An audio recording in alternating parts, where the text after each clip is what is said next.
Профессиональный праздник отметили сотрудники Государственной инспекции безопасности дорожного движения. Полку ДПС Северной Осетии сегодня исполнилось 78 лет. Начальник ГИБДД Хасан Бекузаров поблагодарил сотрудников за добросовестное несение службы и наградил лучших грамотами. В праздновании также приняли участие ветераны МВД. Управление ГИБДД Республики Северная Осетия Алания поздравила весь личный состав на утреннем разводе с данной 78-й годовщиной. Личный состав сотрудников ДПС и управления ГИБДД были поощрены за добросовестное несение службы.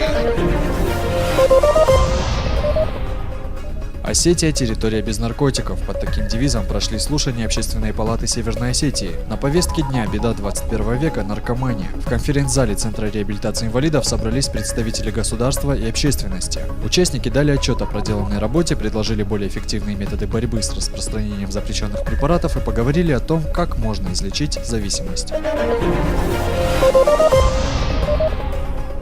Совещание Республиканского совета по развитию информационного общества сегодня провел заместитель министра связи и массовых коммуникаций России Алексей Козырев. Федеральному чиновнику доложили о развитии отрасли в Северной Осетии. Премьер Сергей Токоев подчеркнул, информационные технологии – одна из важнейших составляющих современного общества. Задача руководства и жителей республики – идти в ногу со временем. Мы посмотрели на итоги работы по информатизации, по переводу услуг в электронный вид, по запуску системы электронного взаимодействия между органами власти. Много, безусловно, было сделано. Мы определили ключевые задачи на 2014 год, касающиеся развития информационного общества. Каких-то серьезных проблем на сегодняшний день нет.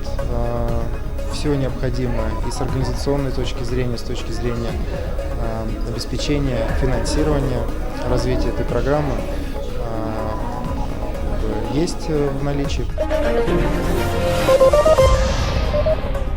Выдающиеся народные артисты Северной Осетии получили медали во славу Осетии. Церемония проходила в Министерстве культуры республики. Почетного права получить государственную награду удостоились художественный руководитель ансамбля «Алан» Эльбрус Кубалов, а также солисты Лев Джоев и Яруслан Канатов. Суммарно народные артисты провели в ансамбле более 100 лет.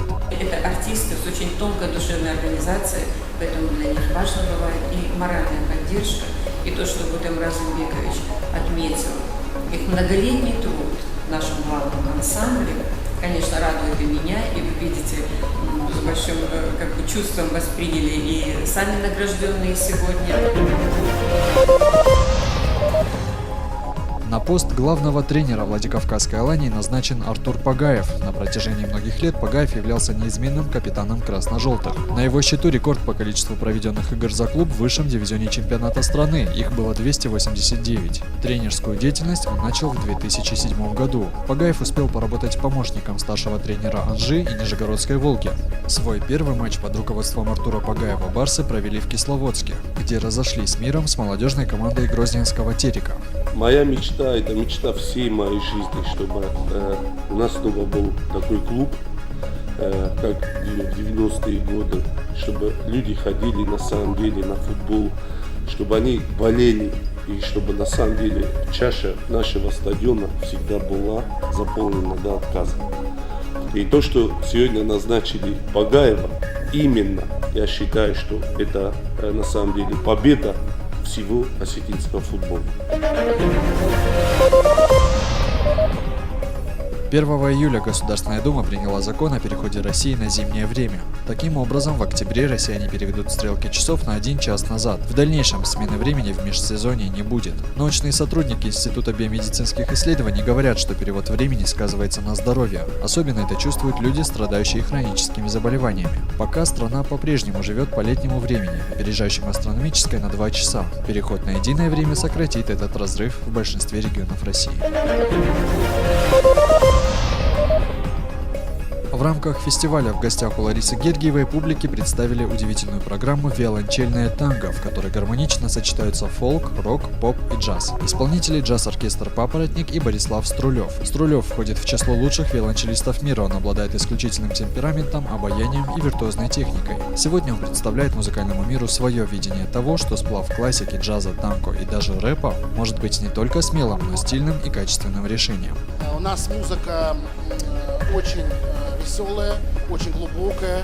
Она про любовь, про войну, через призму и стиль танго. Но это виолончель прежде всего, это даже полька Шнитке, завуалированная, и пьеццола, и наша своя музыка.